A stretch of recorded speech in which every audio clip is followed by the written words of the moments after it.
Hi, it's Tony Robbins. Happy New Year. Listen, how's your new year coming out so far? I know it's early, it's January 15th, and I thought I'd send you out this little video message because you know what that day means, don't you? January 15th is the cutoff. Statistics show that 95% of the people that actually made a New Year's resolution have already broken it by today. And that's if you even made a resolution. Now, if you're the exception to that, I'm thrilled for you, and I support you, and I say keep rocking it. But if you've missed, maybe I could drop you a quick little message or two here that can help you not only recover, but get way beyond just making some New Year's resolution and make some real lasting change in your life. I mean, think about it. Most people don't even make a resolution anymore. Why? Because they've made them from years and years and years, and they know they're not going to follow through. So after a while, who wants to disappoint yourself? Who wants to be upset with yourself? Why even bother to set a new standard for this year? You know it's going to be the same as last year. If you're the kind of person watching this right now and you've actually opened this email and you haven't shut me off already, then obviously that's not you. So the question is, what is it that makes us even want to make a resolution? I mean, it's an interesting question. Why is it at the beginning of a year we have this tradition, but it goes beyond tradition. It's something inside of us that makes us want to make things better. And I think part of it is the calendar gives us this idea that we could have a fresh start, that we could start from fresh and have this great victory. And it's really, the calendar itself is quite arbitrary. It's wonderful to use it, but if you didn't use it effectively, let's use the calendar to serve you today. Let's just see, what does it really take to make this thing happen? Because there's no denying that inside of you, the only thing that's going to make you happy in the year ahead and the decades ahead is going to be having you have an experience where on a regular basis, you feel like your life is making progress. If there's one thing I teach, and I want to remind you of it, it's really simple. Getting things is not going to make you happy. That's good news in a tough economy. It's a good reminder. It doesn't matter what you get. Doesn't matter whether it be money or opportunity. All those things might excite you for the moment. Even a relationship, as magnificent it may be, might be exciting for a while. But if you don't keep growing, that relationship isn't going to stay exciting. So the secret to real happiness is progress. Progress equals happiness. And if we can make progress on a regular basis, we feel alive. And that's why at the beginning of the year, we get this thing like, okay, I can have this fresh start. I could really do what my soul desires. I could expand. I could grow. I could improve. I could change. Or maybe better than change, I could progress. See, think about that. Progress is an aliveness to it, doesn't it? You don't have to work at changing. People say all the time now, well, I'm working on changing. Don't worry about it. You don't have to work on changing. Change is automatic. Your body's going to change whether you want it or not as the years go by. And no matter how hard you work, there's going to be some changes going on there. The economy is going to change no matter what you want it to do. The weather is going to change. Relationships are going to change. Everything in life is always changing. We don't have to work on change. Change is automatic, but progress is not. So if you want to make real progress, then you really got to look at your life in a different way. You got to say, I got to take control of this process and not just hope it's going to work out like people do who make a resolution. Because really, isn't that what they're really doing at the beginning of the year? They're saying, well, here's my resolutions for the year, and they really basically tell you their wishes. It's their wish list. It's what they hope it all comes together. And then they call it a resolution, but they don't know what a resolution is. When you resolve something, to have a resolution is to resolve it. When you've resolved, this is how it's going to be, that's when you cut off any possibility except the thing you've committed to. It's like the old adage, if you want to take the island, you burn the boats. Because when you burn those boats, there's no going back. You're going to find a way to make things work. And most people, they're stating what they hope will come together, and if it doesn't happen, then they're disappointed, but they're not too disappointed because they're not too vested. What does it take to successfully create a lasting change in your life? To not only have a New Year's resolution you follow through on, but really have a lasting change? Well, the first step for lasting change is very much like making a New Year's resolution. Fundamentally, it's the same. The first step is you got to have a vision for what it is you really, truly want. Not what you think you want or what you should have. I mean, what are most people's New Year's resolutions? I'm going to stop eating sugar. I'm going to stop smoking. I'm going to lose 10 pounds. The problem with that is it's not very inspiring for most people. It's not telling you what you're going to get. It's only what you're not going to do. And it's kind of hard to have you move forward with that. A vision is about what you're here to create. A vision that really works is one that excites you. If you say, well, my resolution, my goal, my outcome for this month, this week, this year is to lose X number of pounds, that's okay, but it's not very compelling. It has to be a compelling vision. It's got to have something that has the power to pull you, not something you have to push yourself to do. Those are two different kinds of motivation. Push requires willpower, and willpower never lasts. What will last is pull. Having something so exciting, so attractive, something you desire so much that you have a hard time going to sleep at night and you get so up early in the morning to rock it and take it to the next level. That's what you're looking to create. And that isn't easy to get. But one of the reasons we do seminars and events and we say, why do that? Why not just read a book or something? Is because when you get in an environment where you're with people that are being put in a peak state, like when you're going to a sporting event, if you watch a sporting event at home, it might have a certain level of excitement. But when you're in a stadium with 50,000 people, suddenly it has a whole different level of intensity. And we feel that. And the bottom line of our follow-through comes down to our emotional intensity. In a different state of mind, you're going to come up with a much better and a more exciting vision than if you're sitting on the couch going, okay, what are my new resolutions for this year? And you're doing it the morning after the new year has started and you're a little inebriated and the football game's on in the background. Probably not going to have the power of focus there. Probably not going to have the power of the energy to create something that's going to pull you for this year. And you got to do that. So it's got to be a vision that's compelling. Something that it's going to be a gift to make sure that it happens. And also, along with that compelling vision, you got to have strong enough reasons that you're going to follow through when the going gets tough. That's one of the biggest things missing for most people. They say, this is what I want to do. It's not very exciting. It's not very compelling. But most importantly, they don't have strong enough reasons to push themselves through what's going to be necessary to get that dream, to get that goal when the inevitable challenges come up. When you're starving, hungry, and you're trying to go on a diet, right? When you got no time and you're stressed out and you haven't worked out still, and that's what you're supposed to do. When the economy gets tight and what you thought you're going to do doesn't work, and so you give up on the goal instead of finding another way to get there. You don't let the fear take you over if you've got strong enough reasons. Those reasons can be positive, or those reasons can also be negative. They can be, if I don't do this, this is going to cost me. And if I do this, this is what I'm going to gain in my life. Reasons come first, answers come second. If you get a compelling vision and you got strong enough reasons that will push you through the tough times, you're going to do things other people don't do. Instead of collapsing, even if you get off target, you won't go, oh, I blew it. You'll get right back on target, make the change, make things happen. And I know you've done this in many areas of your life. Just think about it again. I'm not teaching you something really new here today. I just want to remind you of what your soul knows. You got to change, you got to improve, and you got to go through a simple process fundamentally to make that progress. First step, vision that's compelling. Second step, make sure that there's strong enough reasons to follow through. Third step, you got to review it and feel it every day. I mean, anything. Have you ever had this happen in your life? Has there been anything in your life that you've ever wanted so badly? You were so desirous of it. You had such a hunger for it that you couldn't stop thinking about it. Could have been a career move, could have been when you were a kid, a car, it could have been a relationship, it could have been anything, but you were obsessed. You wanted to make this happen. You wanted to attract this to your life. You just wanted something. And you didn't even know how to get it.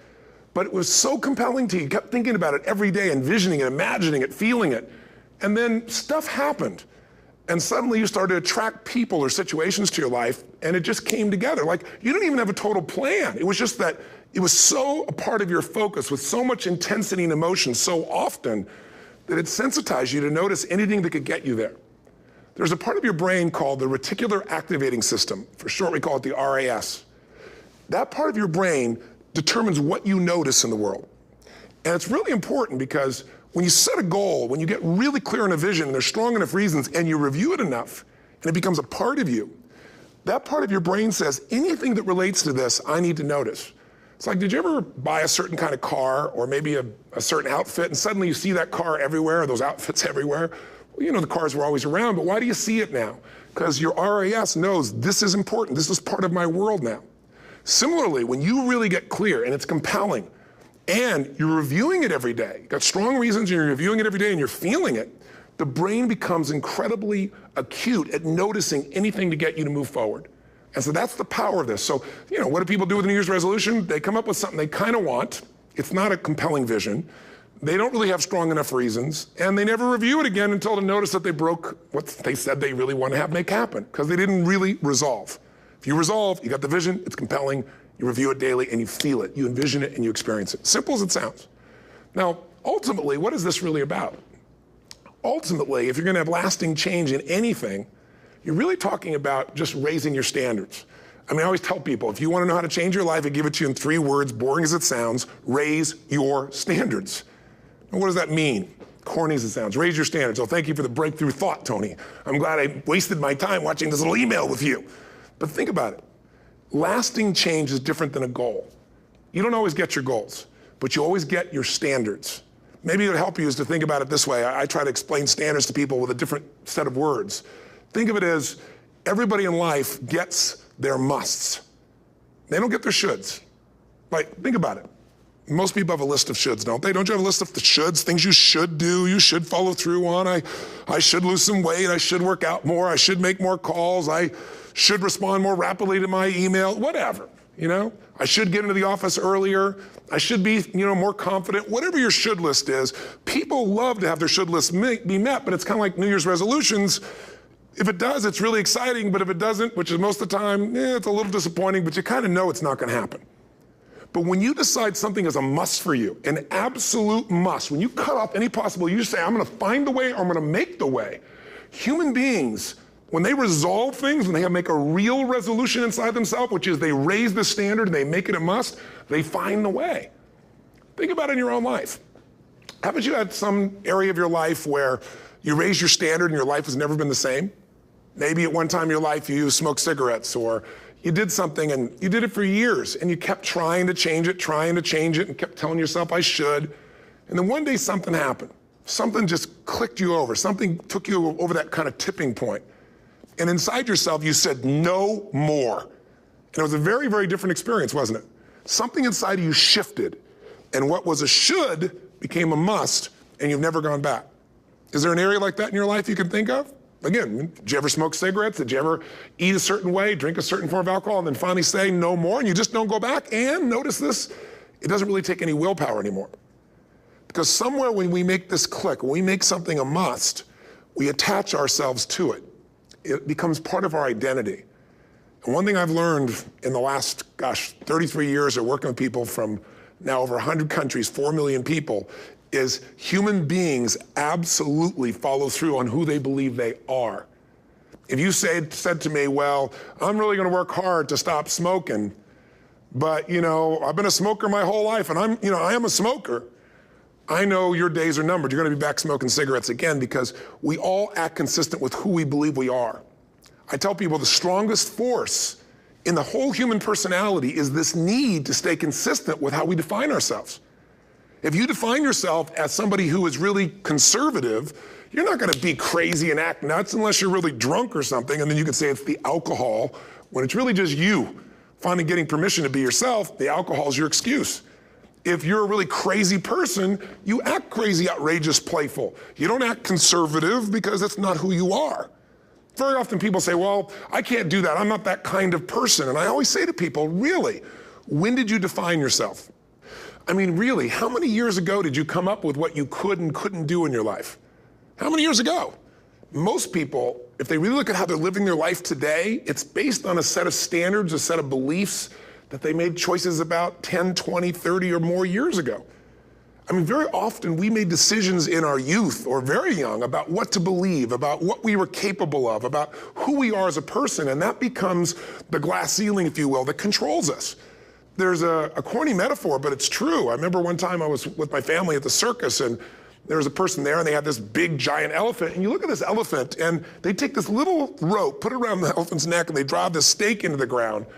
And I mean, you look at this and you know that elephant could rip down the entire tent with almost no effort, and yet the elephant doesn't struggle, doesn't try. Why? Because the elephant's conditioned. And they take that elephant and condition the elephant when it's a baby elephant. That's how they train them. When it's a little baby elephant and it doesn't have the power yet, they put a big rope around it and they drive this huge stake in the ground, and the elephant fights and fights and fights. And one day, finally, that elephant decides, I'm not capable of pulling this out. And once that becomes the definition of an identity of anyone, an elephant in this case, they don't even try anymore. It's just who I am, that's how it is, that's just the way it is in my life. I'd like to ask you to take a look at any place you've got a limitation and ask yourself, when did I decide to accept that limitation? And you may not even see it as a limitation. You might see it as just that's who I am. But so often in our lives, we've adapted to be a certain way so that we don't fail or so that people will like us or respect us, but it's not necessarily who we are. Joy comes when you're spontaneous. It's really hard to be truly happy when you're not being yourself. And most of us have no clue who we are. And so a big part of my work, if you've ever been to an event, you know, is to get people to do things spontaneously without thinking, because that's when the real you shows up. That's when the energy comes alive. And when you do that, when you start to connect to your true nature, suddenly there's energy available for you to set a higher standard for what you want in your life. That's what this is really all about. And when I talk about standards, when I talk about, shoulds versus musts, think about your own life. I know there have been areas in your life where some point in time you just shifted and you raised the standard and your life changed. Because whatever people have their identity attached to, they live. We live who we believe we are. That's just how it works. It's just kind of like, I'll give you an example. Look at your physical body. Your physical body today is an absolute reflection of only one thing, not your goals, not your desires, but your standards. The identity you have for yourself. If your standard is you're an athlete, then there's a certain amount of strength, a muscle tone, and energy that's available in your body on a regular basis because that's who you are. And so you do whatever's necessary to maintain that identity. Again, the strongest force in the human personality is this need to stay consistent with how we define ourselves. Because if you don't know who you are, you wouldn't know how to act. Once you lock in on that identity, your brain finds a way to keep you there. If you say, man, I'm overweight, I've always been overweight, I'm big boned, and that's the story you've got, then you're gonna always find a way to get back there. That's your settling point. That's your identity. That's where things lock in. If you see somebody who's in really great shape, you ask them, do you work out? You know the answer. Yes, how often? And they'll tell you 3 times, 4 times, 5 times a week, whatever. In a seminar, I'll ask people, who here works out at least 5 days a week? And I'm stand up. And you look around that room, and you know that they work out 5 times a week because you can see their body. You don't just get a result without some kind of action, without some form of ritual. Ritual meaning actions you do consistently. Now, do you think those people that are out there working out 5 days a week, do they have more time than you do? Or I have, or anybody else? Of course not. Is their life less busy? Of course not. It's just a must for them. They must work out that way, and they've made that turn and their life's changed. So I'm not saying you have to work out 5 days a week. I'm just saying whatever you really want, wants don't get met consistently. Standards do. Whatever you identify, this is who I am. And so it's not so much about changing your identity as there's expanding it. Deciding that, instead of your goals to lose 10 pounds, which is not compelling, what if your vision was to get back to my fighting weight? This year, this month, this next 90 days, I'm gonna transform my body. I'm gonna take on a new challenge. I'm gonna find some technique or strategy, there's a million of them, that can reframe myself where I wanna feel younger, stronger, more vibrant than ever before. Here's my reasons, because I want the energy to really make my life work. Because it's tough out there and I wanna be stronger than I've ever been before. I wanna go in front of the mirror and if I'm naked, not wanna laugh. I wanna look there and take a good look and go, yeah, I'm proud of whatever I see there. Whatever it takes, something's gonna make you laugh, smile, something that's gonna tease yourself, but something's gonna move you to another level. If you identify yourself in a new way and you own that every day, and that becomes the standard of how you live, you'll find the way to make that standard real. Money's the same way. Think about it, it doesn't matter what's happening, quote unquote, in the marketplace. People that make money find a way to make money no matter what, don't they? I mean, most people's standard is to pay their bills. So that's what most people find a way to do, even when economic times get tough. Most people, if that's their absolute standard, they find a way. Some people's standard is pay their bills most of the time. And so most of the time they do. Some people's standard is not just to pay their bills, but to take care of their family and maybe even some of their friends. And they find a way. In fact, some people may be in a family where they don't have enough money. They barely have money to pay their bills. They work their guts out. And then somebody, their mother, their father, somebody else, their sister gets ill, and there's not enough money to take care of it. Nobody else has money in the family. They don't either, but they find a way to get that money to take care of their mother or father, don't they? And pay their bills. They never could do it before. Why? The situation made them raise their own standard. And not everybody does that. Somebody else in the family might have money and still not take care of their mother. It all comes down to the inner game, my friends. Changing your life is a change in the inner game. The outside world you can't control, but you have absolute control over this one if you learn the dynamics of what shapes you. And identity is one of those simple, clear, fundamental basics that if you start to shift it, everything else will shift in your life as well. Some people, by the way, have to have more than enough money to do what they want, when they want, where they want, with whomever they want, contribute the way they want. And if that's their must, they find a way. I know that sounds overly simplistic, but it's true. Somebody once said you could take all the money in the world out of the hands of everybody, out of all the wealthy people in the world who are really successful, give it to other people. It wouldn't take too long, those people would have it back in their hands. It's not because they're manipulative, it's because they have a standard. Some are manipulative, don't get me wrong, but they've got a standard of what they're gonna find a way to make happen. I'm just simply saying to you, take those 3 magic words and live them. Raise your standard. And if you really wanna do it, then I'll tell you the most important secret. Have you ever done this? Have you ever told yourself you're raising your standard? Okay, I'm gonna go make this happen. I'm gonna go make this much money. I'm gonna transform my kids. I'm gonna create the ultimate relationship in my life. I'm gonna transform my body, whatever it is. And then you don't have strong enough reasons and you don't use it. You don't follow through. It's because you didn't back up your standards with what makes those standards real, and that's rituals. Rituals are where the power is. Whenever we do our Robbins results coaching, we say Robbins equals results, the way we get results with people, it's the same way if you listen to my Ultimate Edge program, or back in the old days, Personal Power, or if you went to one of my seminars. You know what I do is I take these huge challenges you got and we break them down into little bite-sized steps. Little things you do each day that after you do them, you get so much momentum that it's easy to succeed. You're not overwhelmed. You have these victory day after day after day on little things. If you went through Ultimate Edge, I'm sure you learned about the hour of power, or the 15 minutes to be able to be fulfilled, or 30 minutes to thrive, where you literally just condition your body and emotion with a couple little rituals. So it doesn't matter what's going on in your world, you feel that strength, and it's not fake, it's not some pump up, it's coming from inside you, and it works. Rituals define us. See, all the results in your life are coming from your rituals. They start with a standard and then have rituals that follow it up. Like, for example, if you are where you want to be physically, you have very different rituals than if you're not where you want to be physically. If you're overweight, you and I both know you got a different ritual than if you're physically fit. Completely different. You get up in the morning, what's the first thing you do if you're fit? Your shoes are there, you roll over, doesn't matter how you feel, you put on your shoes, you lace them, you start walking, or whatever that ritual is. If you're overweight, you roll over and you have a very different ritual.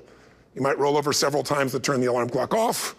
You go in and get your mocha, smocha, whatever, special coffee. You stop by at Starbucks, or whatever the case may be. You have your nice sugar muffin. It's supposed to be really nice for you. Whatever you do, it's a different ritual. If you have a great, passionate relationship, you have very different rituals in how you come home than if you have a lousy relationship.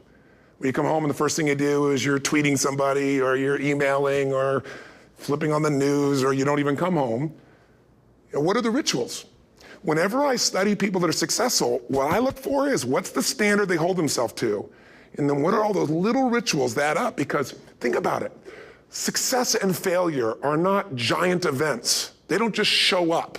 You don't just suddenly become successful or suddenly have this cataclysmic event that makes you fail. It may look that way, but failure comes from all the little things. It's failure to make the call. It's failure to check the books. It's failure to say, I'm sorry. It's failure to push yourself to do things physically that you don't want to do.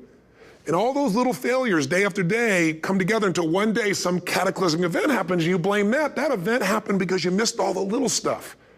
Do you agree with me? And success, by the way, is not some overnight event. It's all these little things. Success is having a vision. Success is making it compelling. Success is really seeing it and feeling it every day with strong enough reasons. Success is feeling the sense that I'm here to grow and I'm here to give something to the world more than just myself. Success is caring about other people. Success is calling and saying, I love you in the middle of the day for no damn reason. Or sending a note. That'll change your relationship. Have a ritual of something funny, playful, or a surprise you do. How many relationships are dead today because they have no surprise rituals anymore? You need to have some rituals, some cool things you do that nobody else does that gives you a better life than anybody else has. All the little stuff, that's where success comes from. In business, it comes from delivering more than anybody could imagine. All those little things add up. People go, wow, that's who I want to do business with. It's true in any area of your life. So if you look at somebody who's really successful and you think, wow, they're so amazing, they're such a genius, you got to dig underneath and you got to remember something. People are rewarded in public for what they've practiced for years in private. Myself and my business people say, how do you get up and speak? And you have no notes and you go for 3 days and nights and the room is like, everybody's wired and it's incredible. It's like a rock concert. How do you do that? How do you have that confidence? Oh, it's not confidence, it's experience now. But I did so much behind the scenes and I still do to make things right. How many people would know that since the time I was 17 years old, before I walk out on stage, still do to this day, wouldn't need to do it, but I still do it, I never walk out there without being in an absolute peak state of mind. You know, there are days my back is hurting, my throat was hurting, or I may have had a challenge, or my father passed away, and I've still got to deliver for these people because my standard is give my all every time. Every event has to be better. Talk to anybody who's been to our events for 5, 10 years, some of our trainers, and I'll say, I don't know how he does it. He always finds a way to make it better. That's not an ego thing. That's a standard in me. I have to find the way. And my ritual, though, is I prepare, I think, I gather new information, I figure out how to put something across better. What do people need? I spend time with our customers. I see what's going on. And before I get on stage each time, I have this little ritual to put myself in a state of mind. And I did it starting like 17 years old. I started doing it. I'd say, I now command my subconscious mind. And I say this out loud several times, this little phrase, set of phrases, as an incantation to kind of condition my mind and body. And I'd say, I now command my subconscious mind to direct me in helping as many people as possible today by giving me the strength and the emotion and the humor and the brevity, whatever it takes to show this person and help this person change their life now. And I started that with a person when I worked with people one-on-one, and I would do that for 45 minutes driving in my Volkswagen to go serve and coach somebody for the first time. Now I don't say that person, I say these people, and I can go out in a room of 10,000 people and deliver for 50 hours, and I do it every time I come back on stage. It's a ritual to go into peak state. Peak states don't just show up, they don't interrupt you. Great ideas don't interrupt you, you gotta pursue them. I talked to Michael Jordan, I'll never forget, at the peak of his career, and got to watch his final game, saw him backstage and spent some time with him, and it was a pretty exciting time. He was the greatest basketball player I think that ever lived and has ever lived. And I asked him, I said, what sets you apart, Michael? What is it? And is it God-given talent, ability, skill? What is it? And he said, Tony, he said, I can shoot you straight. It's not, me trying to act humble. He goes, I have a lot of talent, a lot of God-given talent, a lot of skill. I've worked really hard. But he said, really, it's my standards. He said, every day I demand more from myself than anybody else could humanly expect. I'm not competing with somebody else. I'm competing with what I'm capable of. Magic formula. Because most of us lower our standards. Why? Because who you spend time with, my friends, is who you become. One of the biggest reasons I started going to seminars when I was like 17 is I had nobody around me as a great role model. I could read about somebody, but being around people, being in that environment was very different. Finding a way to go to work with someone who lived that standard of life was very different. You get around people with low standards and you compete with it. You don't need to compete with it. It's like, okay. Remember Jerry Springer? I don't know if he's still in the air, but I remember he used to get people on the show and I thought, where would he find these people? And why would people watch? I'll tell you why they watch. They watch these people and go, my life's still pretty darn good compared to that person. Look at them. You don't have to change your life. All you have to do is find somebody with a lower standard and you'll feel good about yourself. But if you feel that good feeling, it's an illusion. The only thing that's going to make you happy, my friend, and this year or any other, is to step up. It's to raise the standard. It's to discover what you're capable of and feel that incredible power of pushing through whatever's holding you back and get to the other side of more of your true self. That's what this game's all about. And look at the best of the world in anything. Tiger Woods, what's his vision? To win golf tournaments? No, to be the best that ever lived. That's his goal, that's his vision. But here's what's interesting, he backs it up with rituals. If you just have a vision and you don't have the rituals, stop lying to yourself. His rituals are, he started doing things nobody did before. He went and started lifting weights. Golfers lifting weights? No way. He went out and he changed his swing when he was the best in the world because he realized in order to be the best that ever lived, he was gonna have to change his swing. If you know anything about golf, you don't change your swing when you're the best. And he went and retrained himself because he has different rituals than other golfers. Now many people are modeling his rituals to get better. It's amazing. You look at somebody like Michael Phelps, the 2008 swimmer, won 7, only 2 people I think in history, if I remember correctly, that have gotten 7 gold medals in one session. And here's a guy, he's got number 6 under his belt and he's exhausted and he's going in for that final swim. I'm sure you remember. And how does the guy win? By 1/100th of a second. Do you think that was some massive skill that got him over the top? Or was it a standard that says, this is who I am. I am the champion.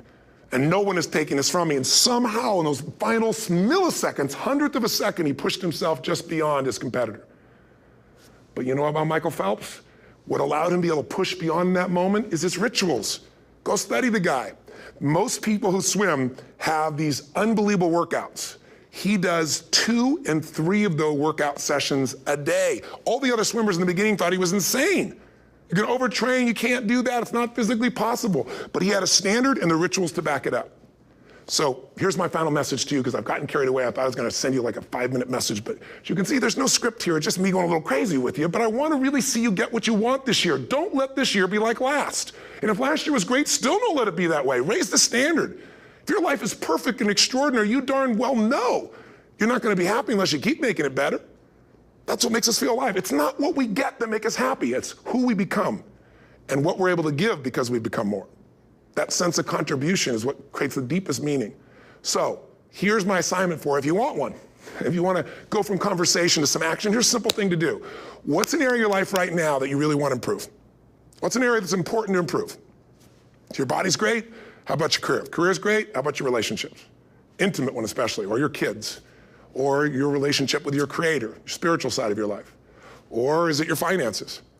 Figure an area that really matters, decide on that area. Number 1, write down what your life is like in that area right now as specifically as possible. So you might say, well, I'm 13.5 pounds overweight, whatever the weight is, whatever the situation is, or my body fat's like this, or I wake up exhausted in the morning, and you write the truth of where you are right now. So you're real clear. Or I'm not in a relationship. I say I want a relationship, but I'm not in one, and I don't seem to find them. All the good ones seem to be gone is my belief. And I really do want one, but I don't have it. Whatever your definition, or I'm in a relationship, and God, I wish I wasn't in a relationship. I'm planning my escape, wherever you are. Or I have a wonderful relationship, we love each other, but there just isn't enough passion. Just write the truth of where you are. The area you want to change, but write how it is. And then the second step is, and this is where you gotta be really honest with yourself. What are the rituals that have put me there? Because whatever results you're getting, even if you don't like the results, there's some rituals that are keeping you in that place. There's some rituals of what you eat or don't eat, how you move or don't move, how you sleep or don't sleep. There's some rituals in the lack of variety or spice or energy or focus in an area. There's something you're doing, and it's usually not one thing, it's a bunch of little things that you kind of do consistently whenever you think about getting in a relationship, whenever you think about working out, whenever you think about money. You get yourself in a state of overwhelm. You start thinking about all the things you can't control. Just write down all the rituals you have, and then here's the third step. What do you want? What's your vision? And be really specific. I want to be my fighting weight. I want to be the strongest I've ever felt. I'm going to turn whatever it is, be specific. And then, last step, number 4, what are the rituals that'll get you there? What would you need to do differently each morning if you're going to be that kind of energy, that kind of strength? How often would you work out? What days would you work out? What time? A ritual is something you do consistently, usually at a specific time, so it becomes automatic. Let me tell you something. Willpower doesn't last, but rituals can last a lifetime. I bet you have some rituals in your life right now you've been doing for years, even though some of them don't serve you.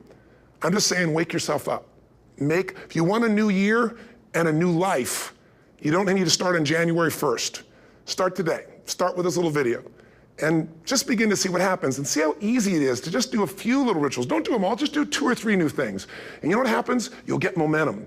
Because once you discipline yourself in one area of your life, you feel yourself doing it in other areas as well. And I always say something that my original teacher taught me. I always remind people, there's always 2 pains in life. There's the pain of discipline, or there's the pain of regret. And discipline weighs ounces, as my friend Jim Rohn taught me. Regret weighs tons. You don't have regret. So right now, what do you want to change? What's it really like? What are the rituals that got you there? That'll take a little homework. If you're not sure, ask the people around you. They'll tell you what your rituals are. What do I really want in depth? What are the rituals that'll get me there? And then get yourself to start a few of those actions and lock them in place. If I can help you in any way, we're here as a company to support you. Come have an event with us. Come to Unleash the Power Within or Mastery University, or get a coach. You can get a free coaching session if you call our company and click on something on this. We'll probably have something on it, or get a product. Or don't do anything with us, but do something with somebody, starting with you. If you make the changes in yourself, you're going to be proud this year, and no amount of money or accolades from other people can mirror the feeling of being proud of knowing you've taken back control of your life, or you've taken a great life to another level. Because once you do that, you have something you can give other people, whether it be your kids or your friends or your family. And ultimately, that's what life's about. So thanks for listening. I don't know how long I went here, but I hope this has been helpful for you. I just thought it's a new year, and I want people to be able to truly create a new life. And until I see you again, hopefully soon, or gets a chance to meet you, live strong and live with passion. And of course, God bless to you. Happy New Year.